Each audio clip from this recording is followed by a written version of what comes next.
നമ്മളെ കോട്ടകലിലെ അല്ലെങ്കിൽ ചെങ്കുവെട്ടിക്കലിലെ അജുഫാൻ ഗ്രൂപ്പിന്റെ പക്ക ഒതന്റിക് ആയിട്ടുള്ള അറബിക് ഫുഡ് കിട്ടുന്ന ഷെഫ് ലബനോൺ എന്ന് പറഞ്ഞിട്ടുള്ള ഒരു പക്ക പ്രീമിയം റെസ്റ്റോറന്റ് ഓപ്പൺ ആയ കാര്യം നിങ്ങൾ അറിഞ്ഞിട്ടുണ്ടാ? ഇവിടുന്ന് ഞാൻ കഴിച്ചിട്ടുള്ള 5 ഡിഷസ് ആണ് ഇന്ന് ഞാൻ ഈ വീഡിയോയിലൂടെ പറയാൻ പോകുന്നത്. ഇതാണ് ഞാൻ റൈസ് ഐറ്റംസിൽ എടുത്ത ലബനോൺ ചിക്കൻ ബിരിയാണി. ഇനി കഴിച്ചിട്ടുള്ള അഭിപ്രായം എന്നുണ്ടെങ്കിൽ ഞാൻ മുന്നേ സൗദിയിലൊക്കെ പോയപ്പോൾ അവിടുന്ന് കഴിച്ച അതേപോലെയുള്ള ഒരു പക്ക അറബിക് ബിരിയാണി. ഇനി നിങ്ങളോട് പറയാനുള്ളത്, നമ്മുടെ നാട്ടിലൊക്കെ കഴിക്കുന്ന പോലെയുള്ള അല്ലെങ്കിൽ നാട്ടിലേക്ക് കിട്ടുന്ന പോലെയുള്ള കല്യാണ ബിരിയാണി പോലെ ഒരിക്കലും ഇത് കമ്പയർ ചെയ്യരുത് കേട്ടോ. നല്ല അറബിക് ഫ്ലേവർഫുൾ ആയിട്ടുള്ള റിച്ച് ആയിട്ടുള്ള ബിരിയാണി. ഇനി അടുത്ത ഐറ്റം, ഇത് കുറച്ച് റിസ്ക് ആട്ടോ പറയാൻ.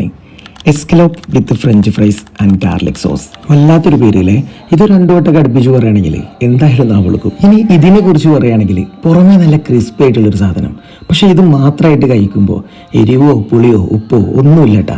പക്ഷെ ഇതിന്റെ കൂടെ കിട്ടിയ ആ ഒരു സോസിൽ ഡിപ്പ് ചെയ്തിട്ട് കഴിക്കുമ്പോൾ സംഭവം അടിപൊളിയായിരുന്നു കേട്ടോ.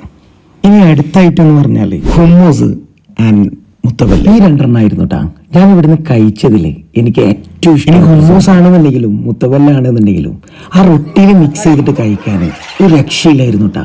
സംഭവം അടിപൊളിയായിരുന്നു, മസ്റ്റ് ട്രൈ ആണ്. ഇനി അടുത്ത ഐറ്റം അങ്ങനെ പ്രത്യേകിച്ച് പരിചയപ്പെടുത്തേണ്ട ആവശ്യമൊന്നുമില്ല കേട്ടാ. ഒരു നോർമൽ ടൈപ്പ് ആയിരുന്നു ചിക്കൻ വിങ്സ് ഗ്രില്ല്. അപ്പോൾ നല്ല അറബിക് ഫുഡൊക്കെ കഴിക്കണമെന്നുണ്ടെങ്കിൽ ഇവിടെ വന്നിട്ട് ട്രൈ ചെയ്ത് നോക്കി, എന്നിട്ട് ഫീഡ്ബാക്ക് അറിയിക്കും.